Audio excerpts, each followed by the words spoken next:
Welcome to Hockey Night in New York, where Islanders hockey always reigns supreme.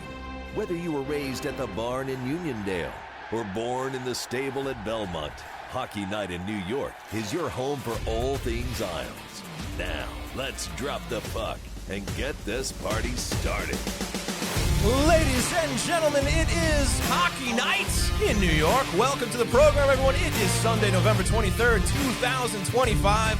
Coming at you live from Bagel Boss in Hewlett. Happy to be here. Going to set you up for Islanders versus Kraken. We got Mr. Thomas Hickey joining us from MSG Network on the phone a little bit later.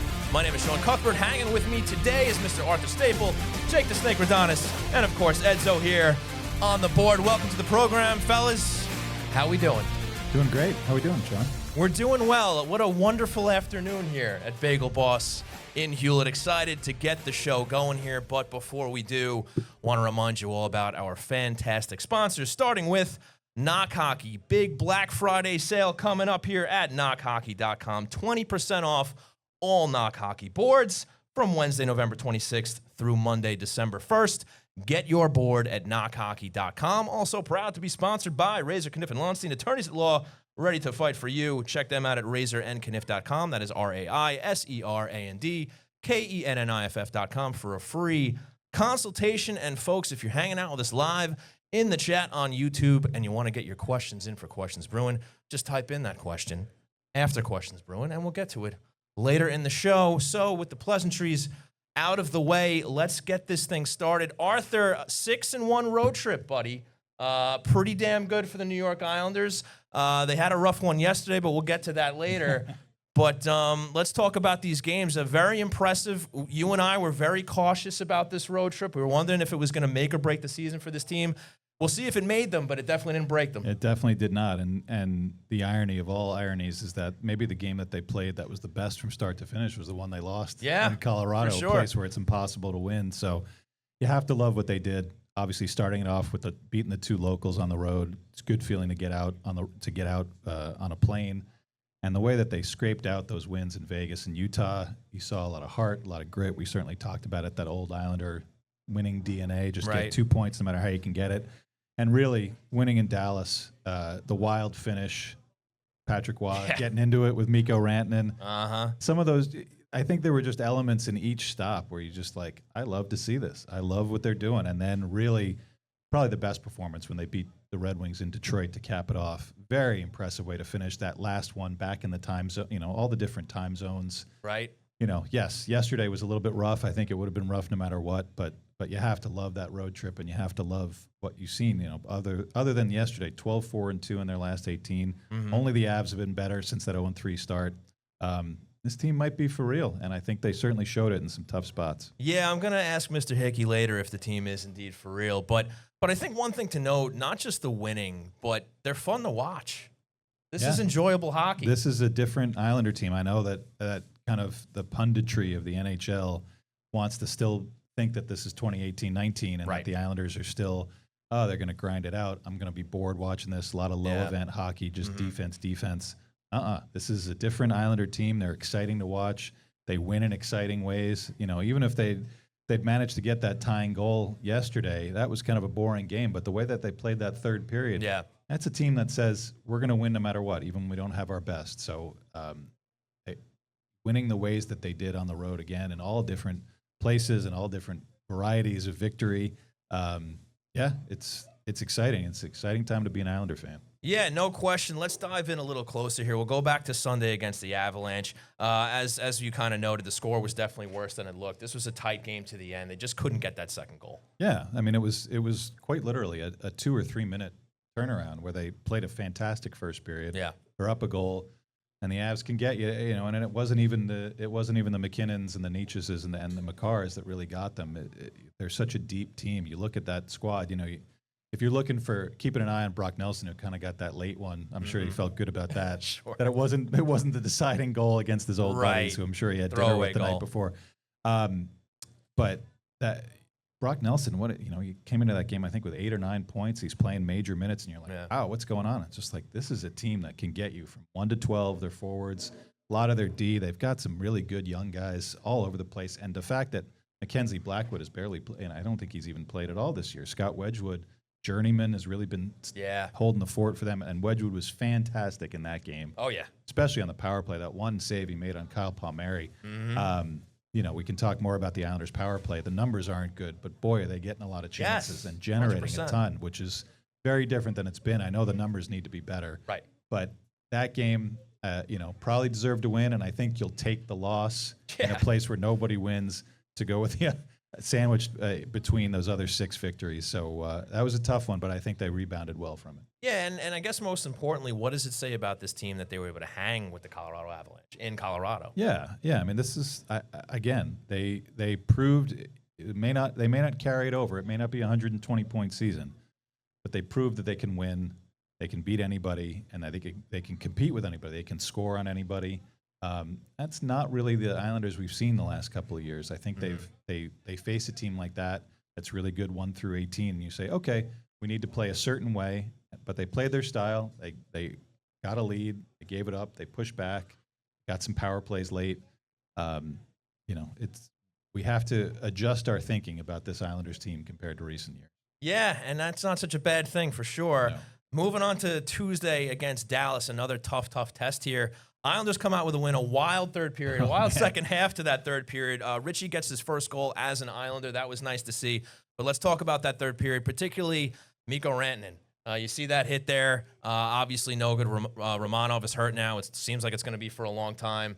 And Patrick Waugh was not happy about it. No. And I understand why he wasn't suspended or fined. I get it. Like, Scott Mayfield did sort of impede him, but I think hockey players, and that's why Patrick Roy reacted the way that he did. I'm sure even when he watched it again, he would react the same way.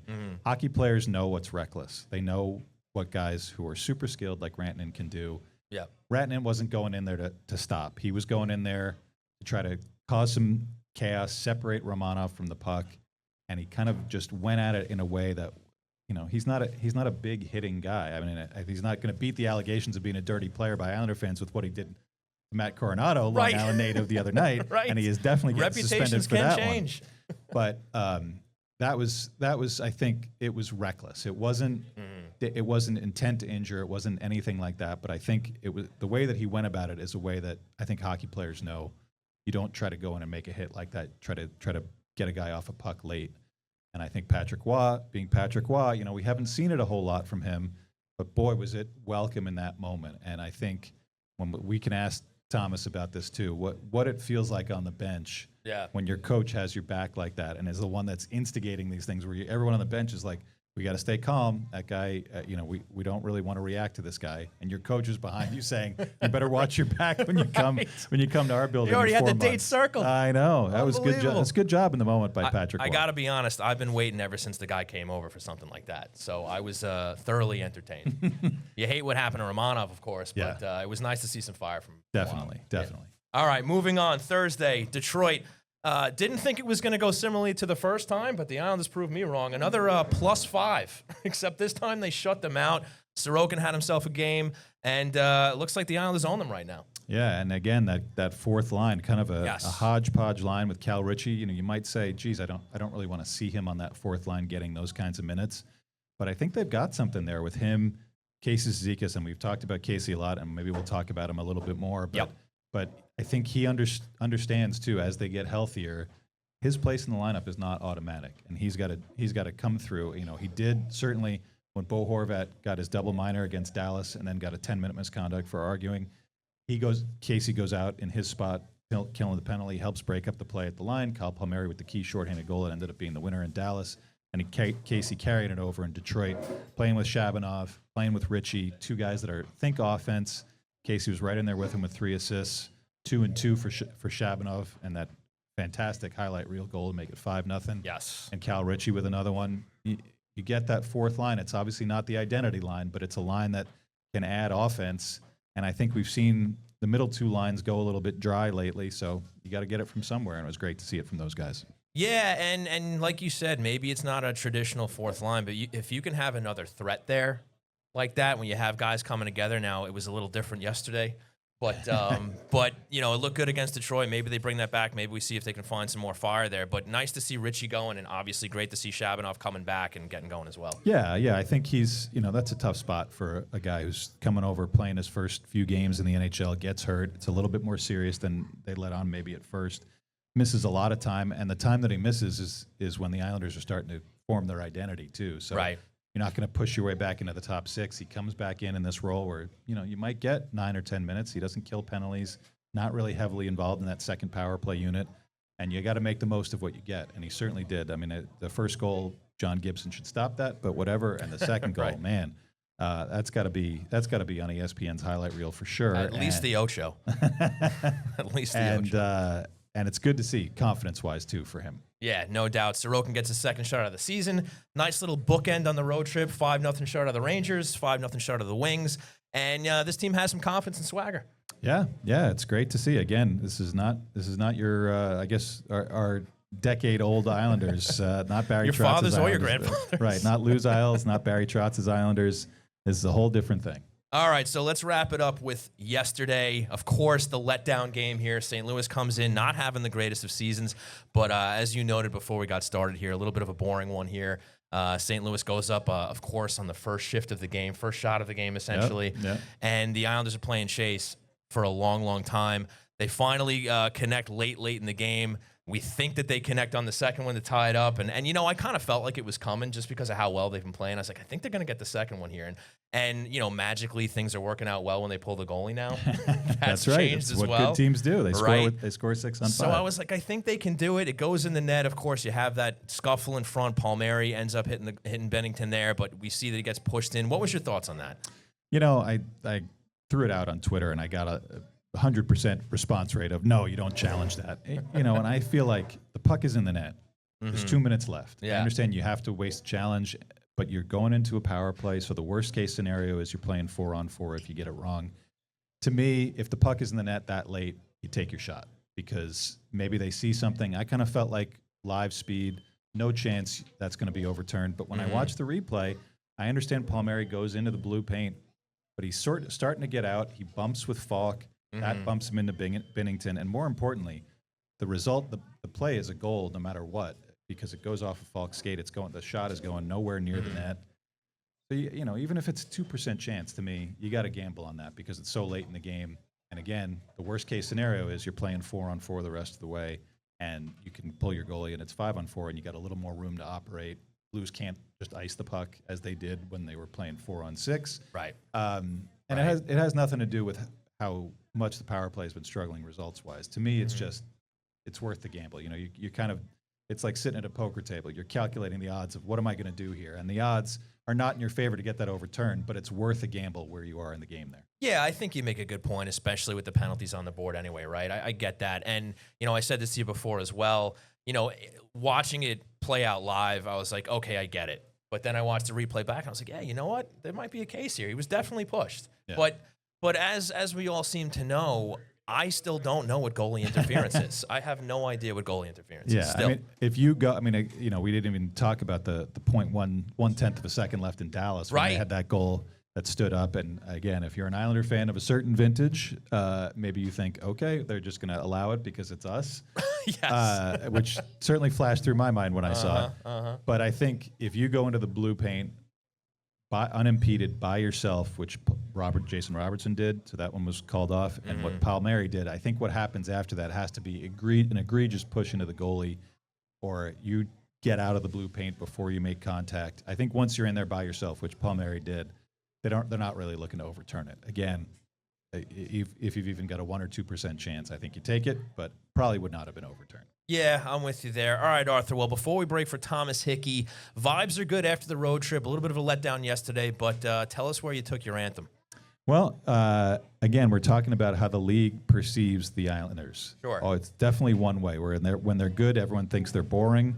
This is not a boring team. Right. So I went with a Canadian band that I really like called the OPGMs. They've got a song called Changes. Okay. And I think the league has to start changing the way they think and talk about these Islanders. They've got the most exciting young player in Matthew Schaefer. We've got Bo Horvat, who's maybe playing his way into the Canadian Olympic team. The pundits don't really give the Islanders much of a time of day because they're not that exciting. They are exciting. Everybody pay attention change the way you think. You heard it. Arthur Staples said the New York Islanders are exciting. And buddy, you're expanding my musical library here. I've never heard of these guys. You're going to like these guys. I'm looking forward to it. All right, folks, thanks so much for tuning in to Hockey Night in New York. We're going to take a break. When we come back on the other side, Thomas Hickey of MSG Network will be joining us.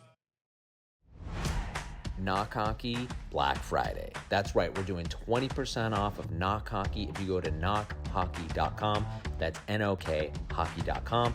We'll take 20% off your Knock Hockey order automatically. This happens once a year.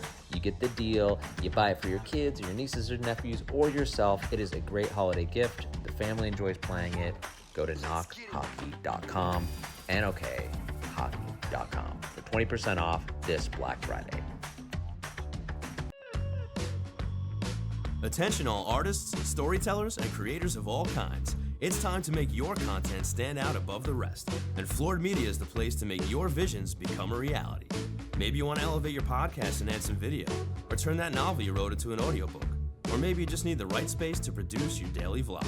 Whether you're a seasoned veteran or just starting out, Floored Media has the professional facilities, exceptional staff, and intimate atmosphere to breathe life into your creative passions at every step of the process. Thanks for giving some time to our sponsors. Ready to talk more Isles? The train rolls on right here on Hockey Night in New York. That's right, ladies and gentlemen. The train rolls on here at Bagel Boss in Hewlett for On the Line, presented by Razor, Kniff, and Launstein. And joining us on the line right now from MSG Network is Mr. Thomas Hickey. Thomas, great to have you back, man. How you been? I'm great, guys. I'm just heading to the game, actually. So, yeah, a real treat, I think, not just for me, but for all Isles fans. It's been fun watching the team on the road, but get a nice back-to-back to welcome them back to Long Island. Yes, no doubt. And let's talk about that road trip. 6-1. The guys look great. Big wins. Vibes are high despite the loss yesterday. But watching those games, and especially against the competition that they had, what clicked for this team? Why are they looking so good? You know what? They were in every game, and they found a way to win. And I think that was like my overarching takeaway from the whole trip, even if you include, the game against New Jersey and the game against the Rangers. Yeah, more structure, definitely more structure. Like they look more composed in their defensive zone and closing plays quicker. And, that's what, Patrick Roy's had in mind, is he sort of tried to get them to tighten things up. So it looked like that was coming together, but there was just an emotion to the team that I think it's tough to really bottle that and get that at a time like November. But you sort of saw after the goals and the celebrations, like it was a really emotional team, but not like a temperamental group that rode the highs and lows. It was a group that was extremely emotional, but they come up at the big moments, and it was different people every single night. And I think that's what it sort of takes for this group to be where they are right now. They've got to have sort of that recipe and that energy in their game. And it was a whole lot of fun to watch. No question. And despite the bump along the road yesterday, I guess the question now is this team for real? And has it changed your outlook on their season at all for you? No, it hasn't really changed the outlook because, I think the important thing, whenever there's a hot streak in the league, like look around the league, pick a team, and just go through their season, and you're going to see times, especially in the Eastern Conference, when there's a lot of people going, uh-oh, it's not our year. Like, we got to rethink our plan. What's going on here? Yeah. And then there's a hot streak, and it's like, oh, well, actually, we're in really good shape. And the Islanders have gone through that. They're not immune to that at all. And they're playing a great stretch of hockey. And don't get me wrong. If they play like that, like they did on the road trip every single game, does it change my outlook? Yeah. If they played like that, I mean, they're going to finish comfortably in a top 3 spot in the Metropolitan Division.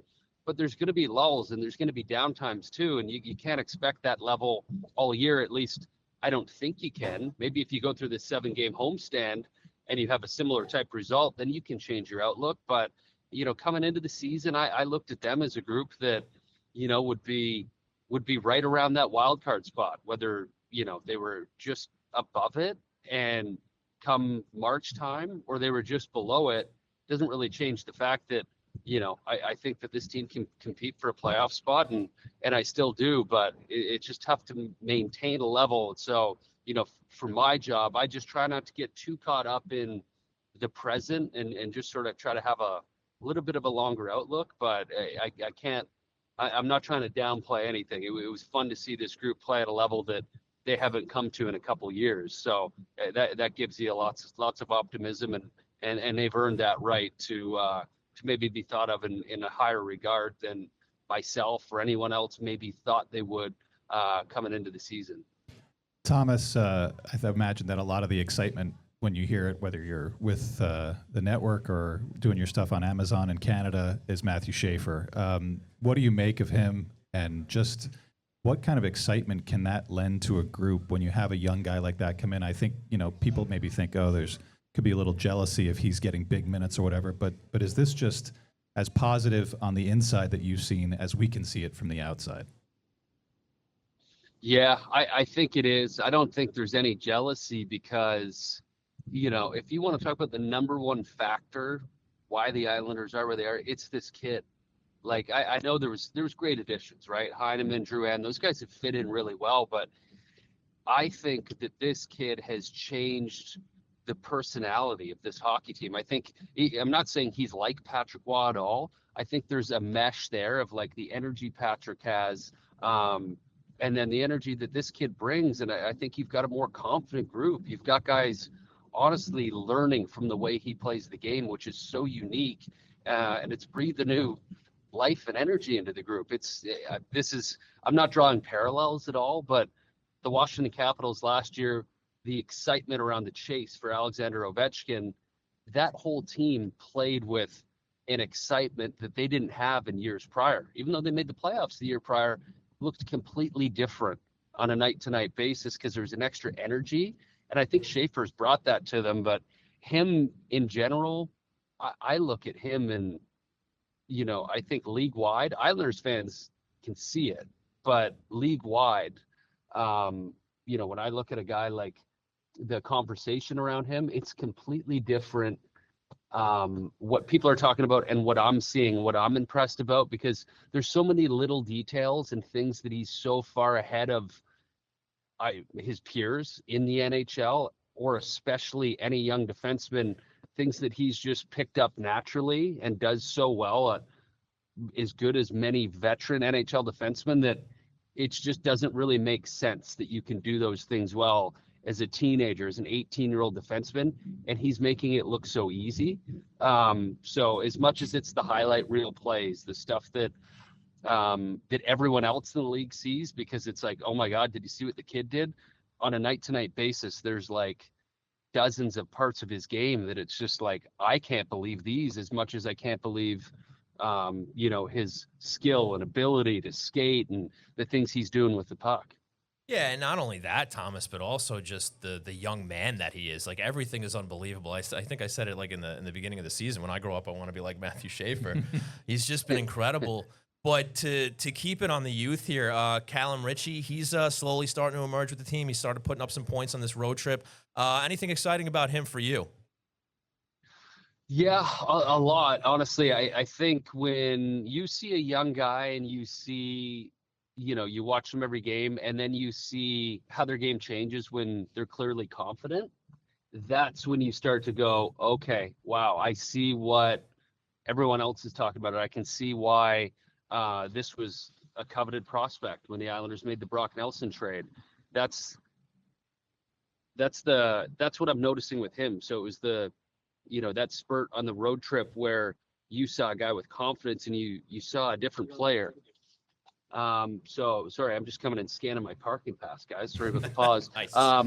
So with Matthew Schaefer, with Callum Ritchie, that's what stands out to me right now is, wow, when he's confident, you can see just how good he's going to be. But at the same time, I talked with Patrick Waugh on that road trip about Ritchie, and he thinks so highly of him. I think a lot of people are like, okay, well, you've got him down in this fourth line role, and clearly that fourth line looks a lot different now than it did a few weeks ago. But I think they've done a really good job on handling Callum Ritchie, and that's probably both the coaching staff and Matthew Darsh, where they haven't overloaded him or put too much on his plate. When you look at his minutes, like he played a lot his first couple games of the year, and then they were like, you know what, let's take a bunch off your plate and just help you understand the NHL, and you trust that he's going to find confidence at times, and then that skill's going to come out, but he's going to learn how to play in the NHL, and he's going to learn what parts of the game are really difficult and really just have to focus and do a good job at those before he's really catching our eye. But I've really enjoyed Richie's game. I think his ability to handle the puck with his head up is one of the things that you just think every NHL player does, but it's not the case. He does it at an extremely high level, and he's got a power play skill set too that really impresses me. Much like Schaefer, in the sense that it's not glitzy and glamoury when he's on the half wall or Schaefer's up top. It's just like a really efficient way and a really good understanding of finding open areas. And that's an area as he moves forward as an Islander. I think he's going to have a lot of points. He's going to make a lot of plays. He's going to impress a lot of people with that ability because he's always got his head up. Thomas, you mentioned about Patrick Waugh, and we saw some vintage Patrick Waugh after the Mikko Rantanen hit on Alex Romanov out in Dallas. But Patrick Waugh, the team is clearly playing the way that he wants to, and maybe there was some skepticism. I know I had it, that could this group play that way, play that up-tempo, offense-first, attacking style? What have you seen that's allowed them to kind of be successful in what and how Waugh wants them to play? Yeah, there's more freedom in their game, and I wondered the same thing, Arthur, coming into the season. But it's a whole new regime, so I think that's just sort of, I don't want to say it frees everyone up. I think that would be disrespectful, but maybe a different feeling around everybody. And there's also part of it that I think I've got to look at Patrick and go, okay, well, he's clearly the pedigree of one of the greatest goalies, if not the greatest of all time. So he's a smart guy, and I think he adapts. And I think that's a bit of what we're seeing, but the roster is different as well. And the changes that I'm talking about are the speed that's been infused into it. And I think if you want to play an up-tempo game, well, it certainly helps when you have a guy with, the fast steps of Drouin and Heineman and a game changer on the back end. And, part of it's roster, and I think part of it's Patrick adapting. And with all that said, I give him, full marks here at the quarter point of the season. They're still giving up a lot of chances. And I mentioned on the road trip, their D zone looked a lot better, looked a lot more controlled, looked like everyone had a much better grasp and understanding.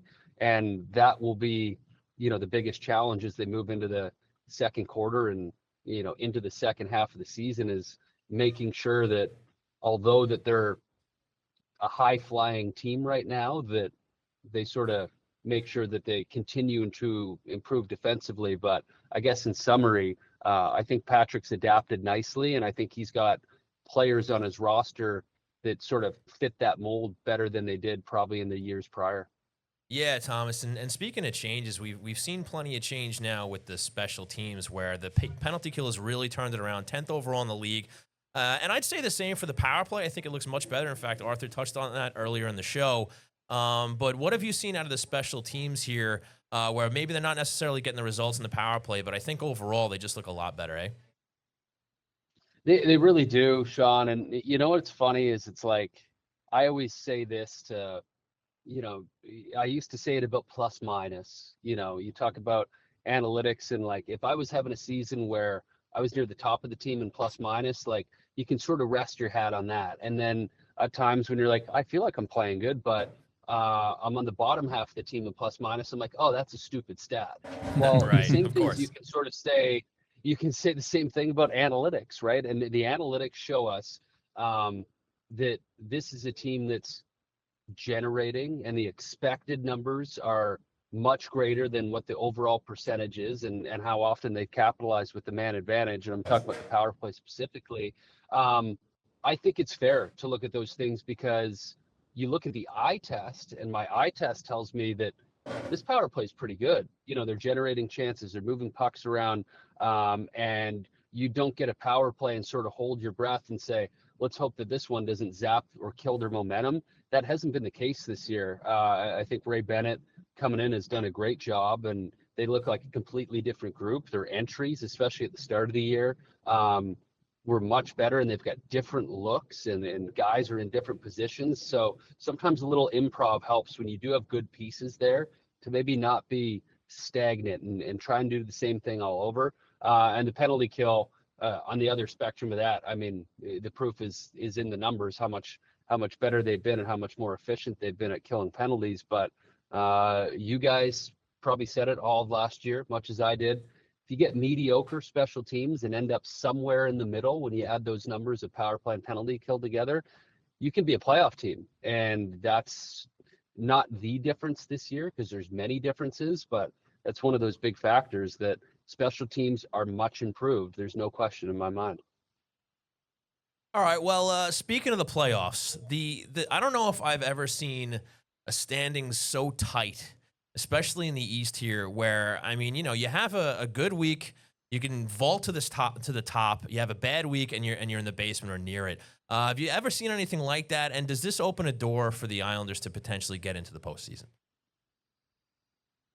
Without a question, it does. I think there's a lot of teams around that I look at and I'm like, I don't know what they are. Like, and it's, you look at the standings and, like, no disrespect to the teams that have kept pace and been really good this year, but there's teams that I see them play and I go, okay, I don't really understand how they are where they are in the standings, and I expect them to drop off, but the parity is just incredible. And then you got teams down below, like the Florida Panthers and Washington Capitals, and Montreal at one point was leading the conference. Now they're outside of the playoff picture. I think it's going to be a seesaw all the way, and eventually it will separate like it always does, but usually there's like 4 teams that drop off. This year, when I look at the Eastern Conference, I'm like, I don't know, maybe there's going to be like 1 or 2 teams that drop off and everyone else is going to be in the race. So I think for the Islanders, that's what you want to see. I mean, you're going to have a chance, even if you go through some rough stretches, which are inevitable. They've done a good job at banking points, and I think they're going to be right there till the finish, or at least until we get to after that Olympic break. I can't imagine it looking this tight at that point, but I look at these teams and I'm like, I don't know, when's it going to separate? Yeah, it's exciting stuff. But Thomas, we know you got to get to work there over UBS Arena. So thank you so much for your time. Really appreciate it, and looking forward to talking to you again soon. My pleasure, guys. Enjoy the game today. All right, Thomas, take care. All right, folks, that was the great Thomas Hickey, former New York Islander, and of course now of MSG Network. Always a great spot from him. And yeah, Arthur, margin for error, very slim. Yeah, or you could say kind of wide, because you could stumble a bit. You could stumble a bit coming out. They go 6-1. There's no separation, but also, there's such a glut of teams that even if you lose 3 or 4 in a row, how far will you fall? Can you guarantee that all those teams that are down there in between 10th and 16th, they're not all going to win at the same time? They all play each other a lot. So I think you've got a little bit of a cushion too. You just have to look at the Devils, who really are in a bad spot, but they banked so many points. They haven't fallen out of one of those top 2 spots yet. Obviously, it's still early.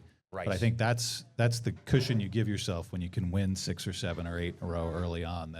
That there's so many teams. The bottom hasn't dropped out. Nobody's going to sell off any of their good guys yet. So you give yourself a little bit of a cushion too, I think, when the standings look this funky. All right, glass half full. I like it. All right, great stuff. Well, that's going to do it for On the Line, presented by Razor, Kniff and Lonstein, attorneys at law, ready to fight for your good name when it's on the line. All right, folks, we're going to take one more break. You've been watching Hockey Night in New York. When we come back, we're going to What's on Tap. When in need of representation, it's not always easy to know where to turn. But whether you've been accused of a crime or need to go to court, Razor, Kniff and Lonstein, attorneys at law, have you covered with over 100 years of combined experience. With offices in Manhattan, Mineola, and Suffolk, Razor, Kniff and Lonstein is an award-winning law firm specializing in criminal defense with additional expertise in business debt settlement, trust and estates, personal injury, and more.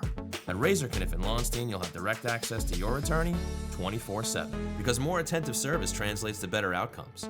You deserve legal representatives with national recognition and a strong track record of delivering results. And Razor, Kniff and Lonstein are ready to fight for you. Call 212-LAW-1500 or go to razorandkniff.com to schedule a free, no-risk consultation today. That's RAISERANDKENNIFF.com. Razor, Kniff, and Lonstein. We win cases because we make your problems our problems. Hey there, welcome back. We missed you too. Now kick up your feet and settle back in to Hockey Night in New York. That's right, ladies and gentlemen. I hope you enjoyed your break, but it's time to get back to Hockey Night New York because it's time for what's on tap. Let's dive into it. Not only are we getting you ready for Islanders versus Kraken, Lane Lambert's Kraken, but there's some more games on the docket as well. But let's start today, 5 p.m. puck drop. Two early games over the weekend, back-to-back here for the Islanders. A little rare, but Lane Lambert comes back into town. Team's been playing pretty well, won 3 of their last 4. Arthur, what do you see here? Yeah, they've been good. I think Lane's got them 4 of the last 5. Oh, sorry. Yeah, they did win yesterday too. Lane's got them playing pretty well. They're not filled with talent necessarily, but I think he's got that DNA, that old, when he was working with Barry Trotz in the 18-19 season with the Islanders. That's kind of the us against the world. You know, they had a couple bad years. He comes in. I think he's got them playing the style of a Barry Trotzian style, shall we say? Sure. Where they are playing bigger than their individual talent level, getting some decent goaltending. And I don't think people are going to recognize a ton of names outside of their captain, former Islander Jordan Eberle, and a few other guys. But yeah, they play hard, and we always kind of felt like the West was a little tougher than the East, but they've been hanging around in the top 3 in that Pacific Division for a while now. I think they dropped out a bit, but I think this winning streak's brought them back. And I think with teams like Edmonton struggling, LA hasn't been high level. Vegas has had a few struggles too. They're doing more than hanging around. They're a good little team. Yeah, it's going to be tough. And what I wanted to ask you was, what did you think of Waz's decision to go with Sorokin yesterday and have Riddick play today rather than swap that around? I don't know that you can quibble with either one. I think you get off the plane. I think you probably know that is going to be a difficult game. So you probably want your number 1 goalie who's been playing really well to be in there. Okay. Unfortunate that he gave up the goal in the first shot. That was a hell of a shot by Braden Shen. Yeah. But I thought he played pretty well, and I think that's really all you're thinking. It's whatever the analytics say about goalies and rest. I get it. It's going to be a difficult spot for anybody, but I think the thinking is for sure that's going to be a tough game for the team in general. You're playing a team that doesn't score a lot, that's coming in, that's not been a very good team, coming home for the first time. Everybody just slept in their own beds for the first time in a couple of weeks. Sure, yeah. It's a slog. So you put your best goalie in there. I think, the fact that they can have a quick turnaround today, good for the rest of the team that didn't show up for the first 2 periods very well. And also you've got a fresh David Riddick who last played in Dallas and has been playing quite well as the backup. So I think I don't think it's a big drop off. I just think that's probably the reasoning there. Okay, good to know. That's what I wanted to know. There you go. Great answer. All right, moving on to Wednesday. Boston Bruins come to town. A rare 7 p.m. start for this season. They've been doing a lot of 7:30, but the Bruins have had the Islanders' number so far this year. And this is another team who's kind of surprised. I think a lot of us thought they were going to be towards the bottom of the standings. But they're playing well, and we'll see if the Islanders can finally get revenge here. Yeah, that's a team that I think when Thomas was talking about looking at some teams that maybe are going to drop off, I think that's one. He wasn't going to say because he's a diplomatic guy, but I think the Bruins are definitely one of those teams that people are kind of looking at the standings and saying, are they there because they're playing well, or are they there because some of the teams that we expect to be up there are not playing well? Yeah, and I think it's a little bit of both. Charlie McAvoy being out indefinitely hurts them a lot. They're getting some really good offense from guys like Morgan Geekie, tied for the league in goals. Yeah. David Pastrnak is David Pastrnak, but it's not a great lineup. And I think having this game on home ice in the middle of this homestand, I think the Islanders need to put their best foot forward. Today is probably going to be a bit more of a slog, a lot like what we saw yesterday. When they get to next week and you're playing some conference and divisional rivals, you got to go back to the style that's made them successful. So I'd like to see them put up a few goals on the Bruins and kind of take charge from the opening puck. They're up there. I would also like to see that. We'll see if that happens. Moving on to Friday, Black Friday, 4 p.m. start. The Philadelphia Flyers come to town. Yet another team who's probably playing better than expected so far into the season. They won their last 2. Let's see what else we got here. 3 goals in 26 seconds last night against the New Jersey Devils. That was something else. And Trevor Zegras is having himself a year, 21 points in 20 games. So this is another test for the Islanders. Yep. I mean, you get into these divisional games in a Thanksgiving, that Thanksgiving Christmas window. These are difficult games, and it's, they obviously had the game where they lost in the shootout in Philly where they blew the 2-goal lead. Yes. So you've seen these teams at least once. You know what to expect now. Philly's maybe a little bit like Boston, playing a little bit of punching above their weight so far this year. Yep.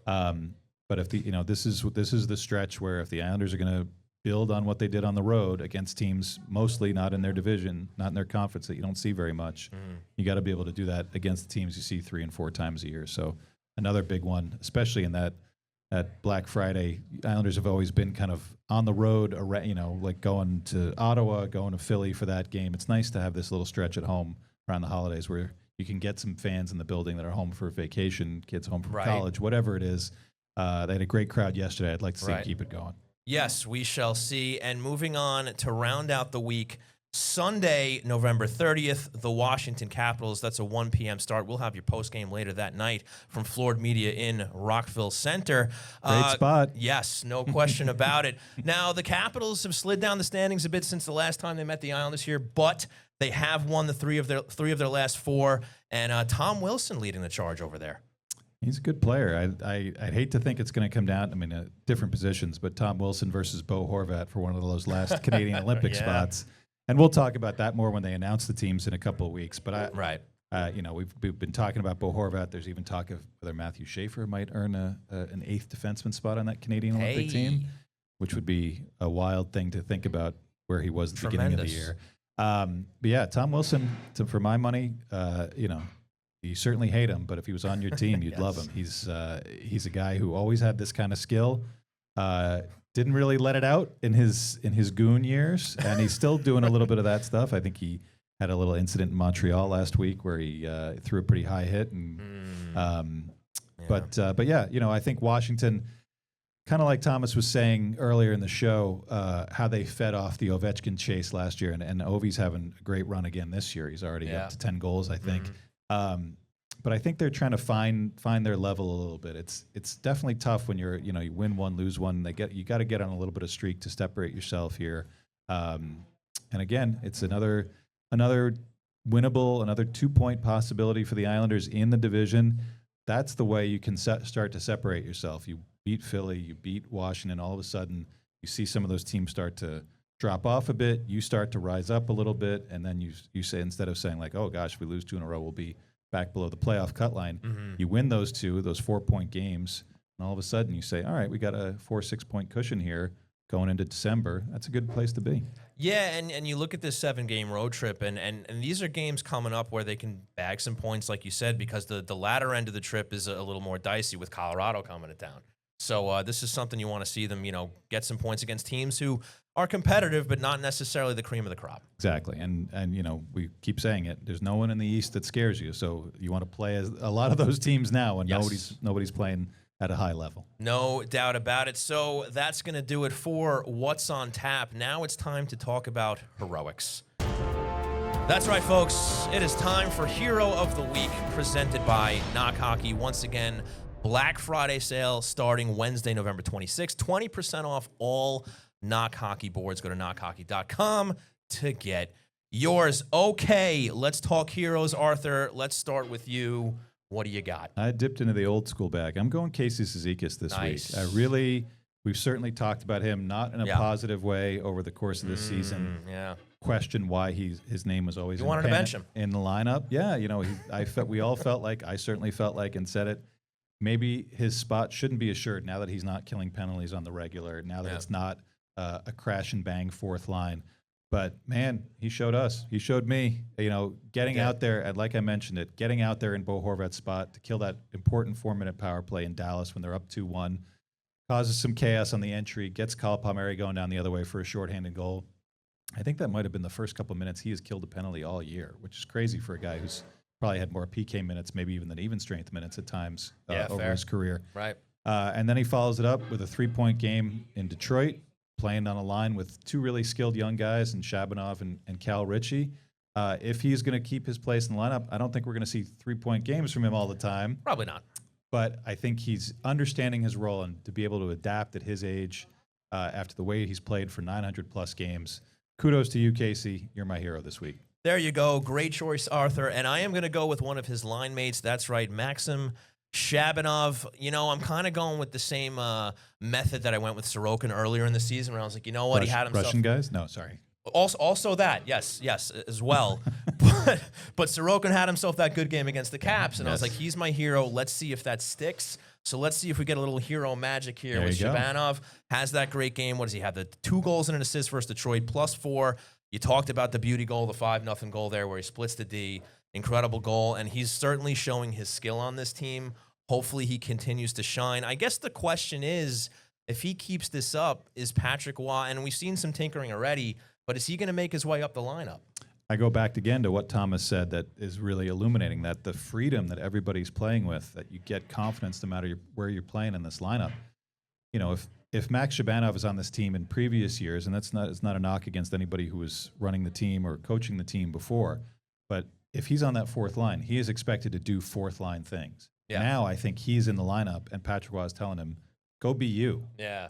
Play the way that you play, because that will help us, and it certainly did. So I don't know that he needs to. I mean, minutes-wise, I'm sure he would love to be up on the top 2 lines. Sure. But if you're going to keep producing in the 11, 12 minutes, you'll get that extra minute over the third line or over the second line in a key moment. So I think everybody having the freedom to commit to offense, to be aggressive, means that whatever spot you're in, you can produce and have a game like he had.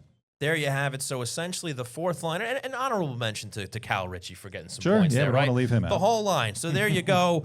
Casey Cizikas, Max Shabanov are your heroes of the week. That will do it for Hero of the Week, presented by Knock Hockey. Once again, Black Friday sale, Wednesday the 26th through December 1st, 20% off all Knock Hockey boards at knockhockey.com. And now, since he's here hanging out with us, we're going to take it to the Snake Den. Let's go. Welcome to the Snake Den with Jake the Snake Redonis. That's right, ladies and gentlemen. It's time to dip, duck, and dive into the Snake Den with Jake the Snake Redonis. Jake, how you doing, pal? I'm doing great. I'm happy to be here. Today's my mom's birthday, so happy birthday, Mom. Happy birthday. Yeah. That's great. That's exciting. All's well. Did you get her a nice gift? I did, but she didn't get it yet, so I can't say. nobody Don't give it up. All right, won't. we know she's watching. Yes. All right, buddy, what do you got for us? So I thought we'd keep it in the system today. There's been a lot of stuff happening in the system. Yeah. We just reached the quarter point in Bridgeport, and they've won 6 games this year, which they only won 15 last year. Wow. So at the quarter mark, that's Goodness. pretty good. It's huge. So they're 6-9-1. They're 6th in their Atlantic Division. They're not at the bottom, which is cool. That's great. Matthew Maggio's leading the team in points, 13 in 17 games. He has 11 assists. Okay. Also a team lead. Joey Larson, who's 24 years old, has 8 goals in 17 games to lead the charge there. Okay. Chris Terry just played his 900th AHL game. That's How wild. about So that? kudos to him. That's a lot of games. Sure is. He is also the all-time points leader in Bridgeport. He has 212 points in 212 games. So shout out. I like the symmetry there. Yeah. I do too. So that's what's going on in Bridgeport. Then we go to NCAA here. For Boston University, we had Cole Eiserman just came back from injury. Right. He's only played 3 games. He hasn't found himself on the score sheet in any of those games. I've seen speculation online that people think he might not be 100%. I haven't watched the game, so I don't know. I'm sure he'll be okay. Appreciate your honesty, Jake. And then Camille Bednarik, who also plays for BU, has actually just hit the injured list as well. So he was having a decent year with 2 goals, 4 assists, and that was in 13 games. And then we go to Wisconsin, which is, with Quinn Finley. It's a state in the United States. Yeah. You got the team right. Yeah.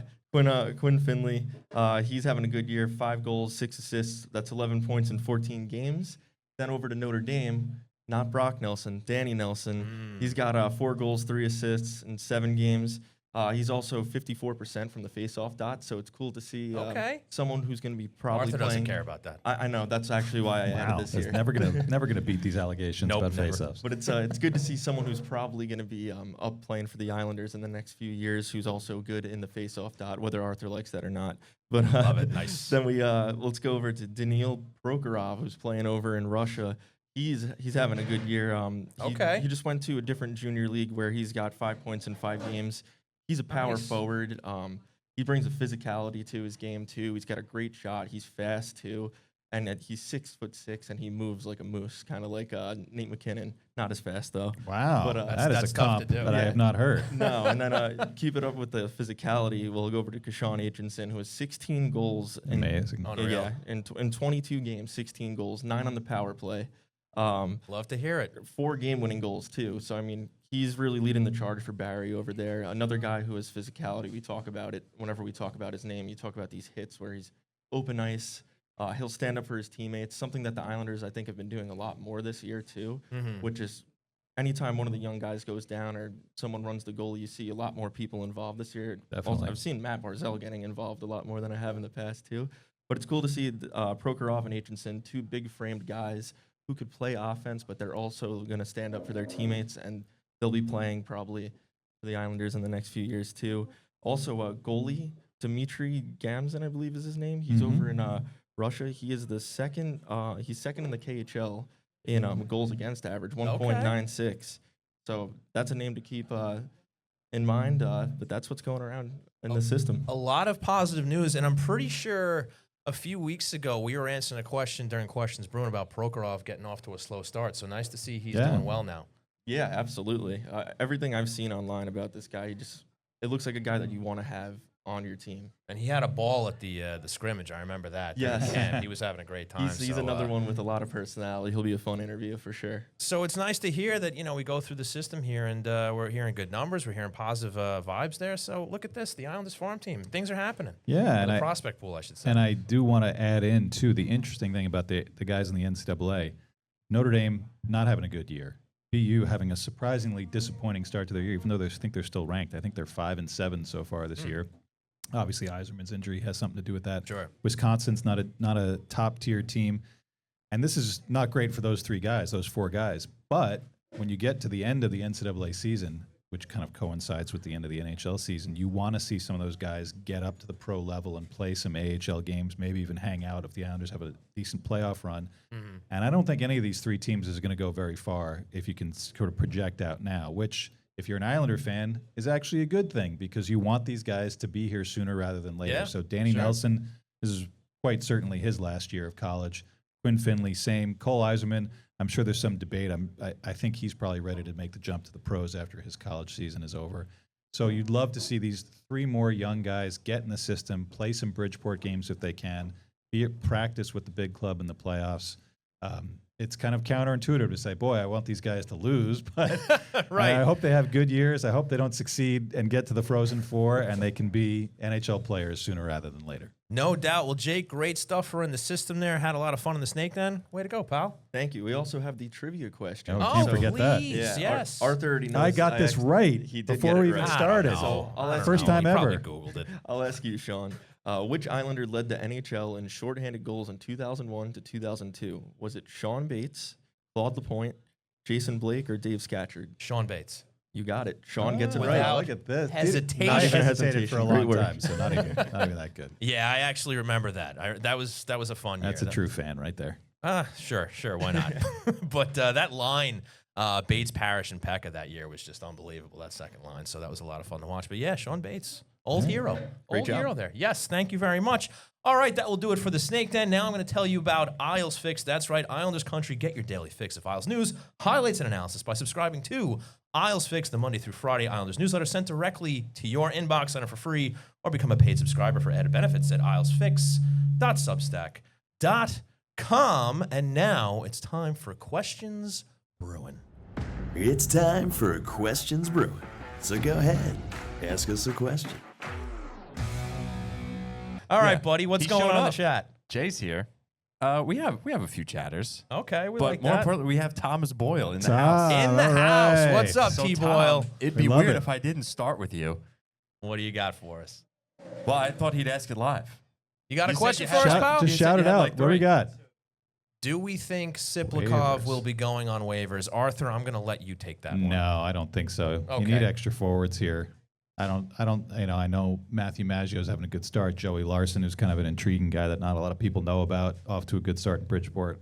you got to have some extra guys. And Kyle McLean, he's there to fill a role as an extra forward. Siplikov is a guy who's going to be in the lineup, I think, if there's an injury. So no, I think that would not only is it not great to do to him because I don't think he's done anything wrong really to be out of the lineup, but it kind of has a chilling effect if you have a guy who comes over as a free agent and signs with you in his second year. Suddenly you're like, all right, we're done with this guy. You don't want to send that message to the international hockey community, so I think he's going to stick around. All right, Tom, you said you had one more. Who else do you want to get rid of? Ooh. If the Islanders Big are in game good hunting. position at the trade deadline, do we see them going big game hunting? I'll start here and say I do not think that they will, because I think Matthew Darche has an overall plan to kind of keep the assets where they are. I think anything that happens this season is gravy unless they really just go on a tear and you have to reward them, right, with something. But big game hunting, I'm not so sure. Yeah, I know, Tom, you mentioned Tage Thompson, who's essentially a local kid because his dad was coaching when he was kind of in his formative years as a teenager. I'd love to have Tage Thompson on my team. I don't think the cost would be worth it for the Islanders, though. And if you're talking about the names that have been thrown out there already, like a Philip Forsberg, let's say, in Nashville, or Ryan O'Reilly, teams that are starting to be out of it, I just don't know if there's a fit. Nazem Kadri is another one, even though the Flames don't seem like they want to get rid of him. I don't know that Matthew Darche is ready to take this thing to another level. I mean, obviously, if ownership says, yeah, we're going for it, that's your boss. You say, okay, we're going to go for it. And they do have the assets to make a deal like that, and they have the cap space and all that other stuff. But I agree with Sean. I think they're still evaluating. I think whatever happens this year, they're excited about. They certainly want to get in the playoffs and get some home playoff games more than a round that they've gotten in UBS Arena. But I think you still have to be smart and have a plan. That's what Matthew Darche sold himself on to get this job. I don't think you blow it up because you're suddenly at the head of a very mediocre pack in the East. There you have it. All right, Ed, take it away. What do you got in the chat, buddy? DTMR wants to know if Tony DeAngelo is working his way to being replaced. By whom? That's the question. Ed, I'm asking you specifically. by I guess the organization. Sure, that's a safe one. Whoa. I mean, I don't know. I mean, listen, Boquist is getting time now because Romanov is out, but like, who's coming in for him? And I actually like like the right side. I like Tony's game since they moved him to the side with Pelech, and that obviously has a lot to do with Adam Pelech, who I think is, even though the chance numbers have been crazy, I think his numbers individually have been quite good. And kind of back to being that Adam Pelech that grew into such an invaluable piece back a decade ago. And it's good that you can have that guy to move around and kind of stabilize things. Obviously, Romanov being out, even though he'd been playing pretty poorly, is a huge blow. And I don't know if Adam Boquist is the guy long term. I'm sure Marshall Warren will get a look. I'm sure Isaiah George might get a look if it's as long term as we're hearing that it's going to be.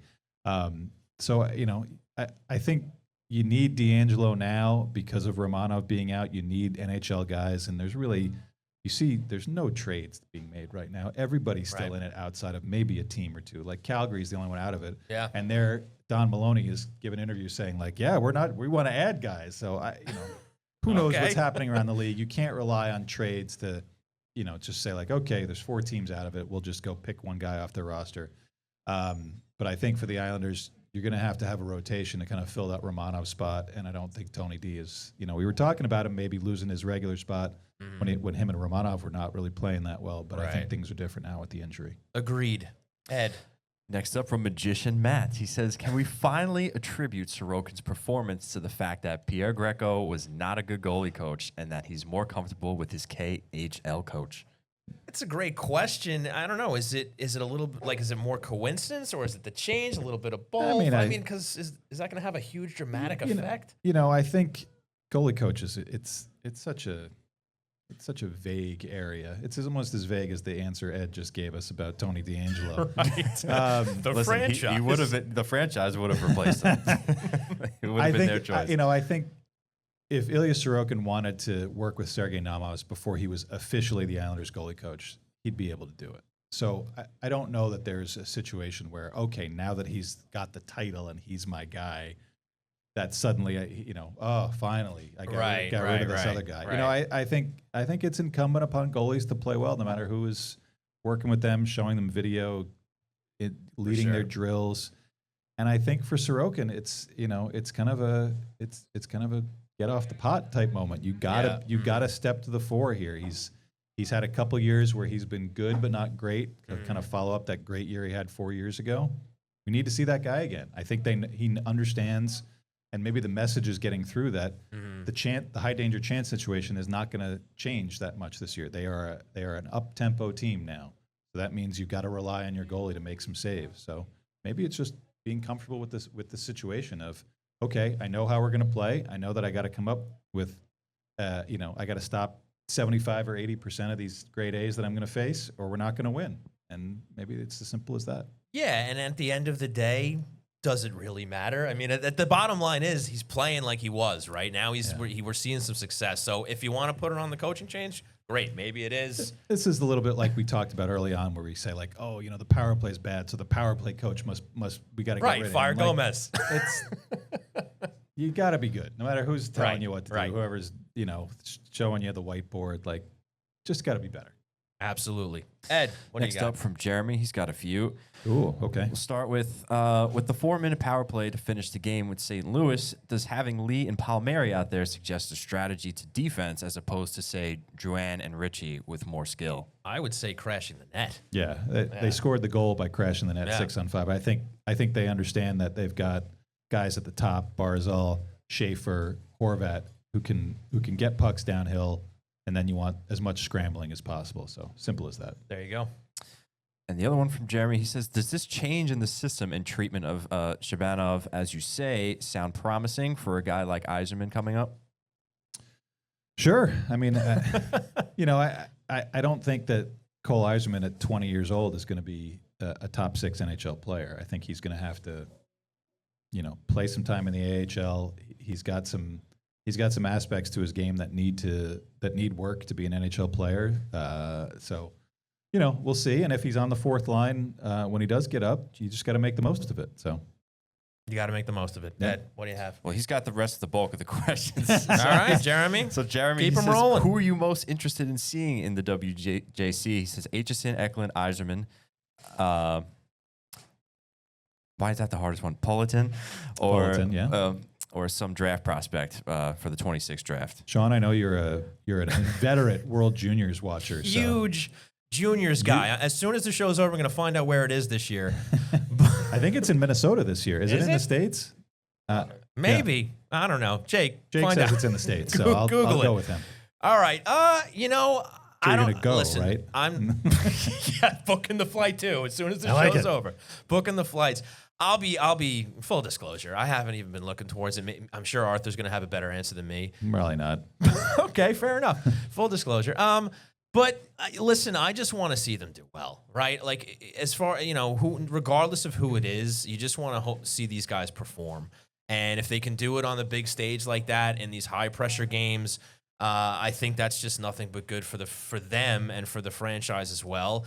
And if I had to pick a guy, I guess Yzerman, right? Because I'm still super curious of just how his game is going to translate to the NHL with the Islanders. And, you just cross your fingers that it will and that he can become one of those snipers for this team because they could certainly use him. Yeah, I'd like to see Aitchison, have a good tournament. Canada really hasn't had good tournaments the last couple of years, despite all the talent that they usually have.